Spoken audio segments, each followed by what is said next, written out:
고무줄로 싸고 있다라고 생각을 해보자고요. 그러면 이제 고무줄이 안으로 들어가려고 하는데 이 매질도 요 위치, 이 매질도 요 위치를 지키고 있어요. 고무줄은 안쪽으로 서로 잡아당기겠죠. 그래서 이 고무줄은 얘를 이쪽으로 잡아당기고 얘를 이쪽으로 잡아당겨요.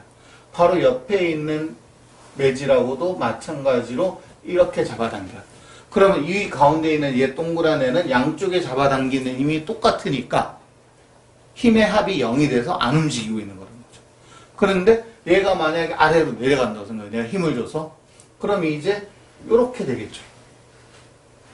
여기도 이렇게 되겠죠. 자, 그러면은 일단 실의 길이가 조금 더 길어졌어요. 근데 실의 장력은 실의 길이에 비례하기 때문에 원래 길이보다 길어지면 힘이 더 세지겠죠. 그래서 잡아당기는 힘이 이렇게 작용을 해요. 이쪽으로도 이렇게 작용을 하겠죠. 지금은 그냥 장성적으로 설명할게요.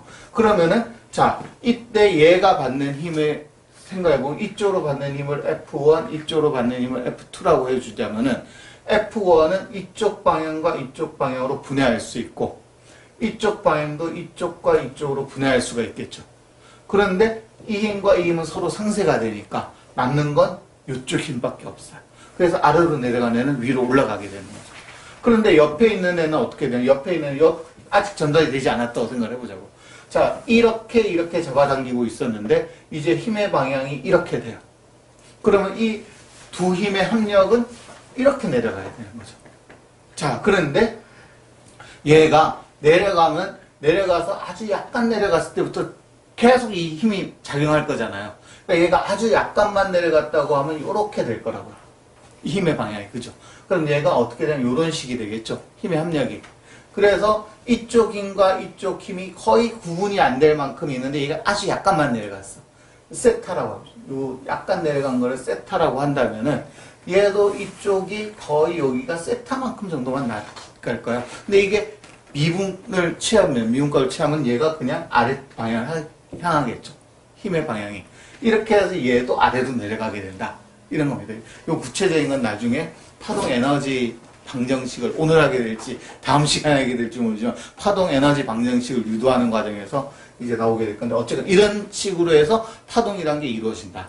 그래서 옆으로 계속 이루어지는 거예요. 근데 우리가 보는 건 얘가 이렇게 아주 밑으로 내려가기 전까지 얘가 안 움직이는 게 아니라 얘가 조금이라도 아래로 내려가는 순간부터 옆에가 장력에 의해서 힘을 받으니까 그 받는 힘 때문에 옆에도 내려가 이렇게 된다. 이렇게 이제 개념을 잡으면 될 것 같습니다. 어쨌건 이렇게 해서 움직이는데 자, 물체가 움직이면 아까 뭐라고 했죠? 운동 에너지를 가진다고 했잖아요. 그러니까 얘의 움직임 때문에 얘가 운동을 하게 됐어요. 얘가 속도가 생기니까 운동 에너지를 가지는 거죠. 그 다음에 장력이 바뀌었잖아요. 아까 제가 뭐라고 했냐면 물체의 포텐셜 에너지라는 거는 만유인력에 의한 것도 있고 전자기력에 의한 것도 있지만은 갑자기 탄성력에 의한 것도 있다라고 말씀을 드렸어요. 얘가 바로 이 장력이 탄성력에 의한 힘이니까 이 탄성력에 대한 위치 에너지도 가지는 거예요. 그래서 파동 에너지는 두 개를 동시에 만들어낸 거죠. 위치 에너지와 운동 에너지를.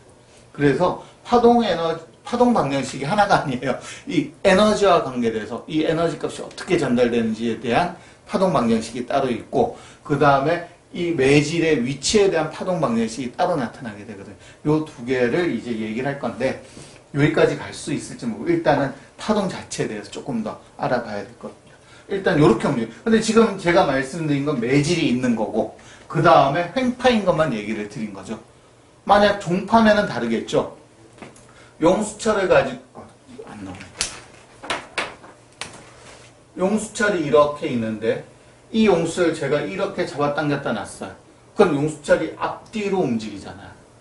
그럼 앞뒤로 움직일 경우에는 이 장력을 계산하는 방법이 조금 다른데 본질적으로는 얘랑 똑같다. 따라서 본질적으로 똑같으니까 얘를 먼저 해서 유도한 다음에 이걸 가지고 써먹자라는 얘기가 됩니다. 자, 첫 번째 있고요.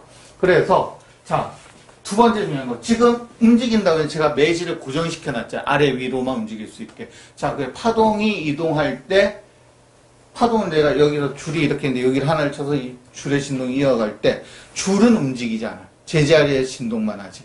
그래서 이거를 뭐라고 하냐. 매질은 제자리에서 진동만 하고 뭐만 전달하는 거다? 에너지만 전달하는 거다. 라고 이제 이해를 할 수 있습니다. 그러면은, 에너지가 이렇게 나눠지는 거 아니야? 여기, 이렇게 생각을 할 수 있는데, 이렇게 생각을 해보자고. 고무줄이 이렇게 있는데, 여기 제가 한 군데를 빵 쳤어요. 그럼 빵 치는 순간 얘가 어떻게 돼? 여기가 올라가요. 올라갔다가 다시 내려가는데, 이 과정에서 옆이 올라갔다 내려가고 하면서 진동이 옆으로 가고, 얘는 올라갔다 내려가면서, 올라갈 때는 밑으로 잡아 끌고, 내려갈 때는 위로 잡아 끌잖아요. 그러니까 작용하는 힘이 항상 물체가 움직이는 반대 방향으로 작용하는 거야. 그러면 점점 속도가 줄어들겠죠.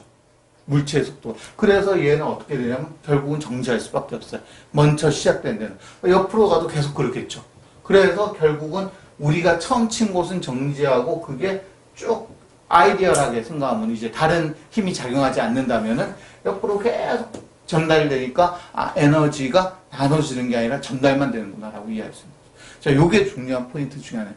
자, 파동에서 우리는 그냥 현상적으로 나타나는 것만 보면은 줄의 한 부분을 퉁 치면 얘가 전체가 흔들리니까 그럼 내가 친 요 부분에만 난 에너지를 줬는데 이 에너지가 여러 줄의 여러 부분으로 다 나눠지는 거다라고 생각하는데 실제로 그렇게 나눠지는 게 아니라 완전히 전달되는 거예요. 왜? 가운데 퉁긴 부분은 이 힘의 방향이 항상 운동의 반대 방향에서 줄어들어서 가속도가 마이너스 가속도를 가지기 때문에 속도가 점점 줄어서 0이 되고 그럼 그 옆도 또 0이 되고 그 옆도 0이 되고 그 옆도 0이 되고 그럼 결국은 처음에 운동 에너지를 가진 놈은 쭉 계속 가는 거죠. 이래서 파동을 뭐라고 할 수 있다? 에너지가 전달되는 거다라고 얘기할 수 있습니다. 자, 그런데 이제 전자기파는 매질이 없는 거죠. 매질이 없는 대신에 전기장과 자기장이 서로가 서로를 만들면서 가는 이런 전자기 유도 현상이 나타나는 건데 그거는 저희가 이번 강의에서는 다루지 않을 거예요.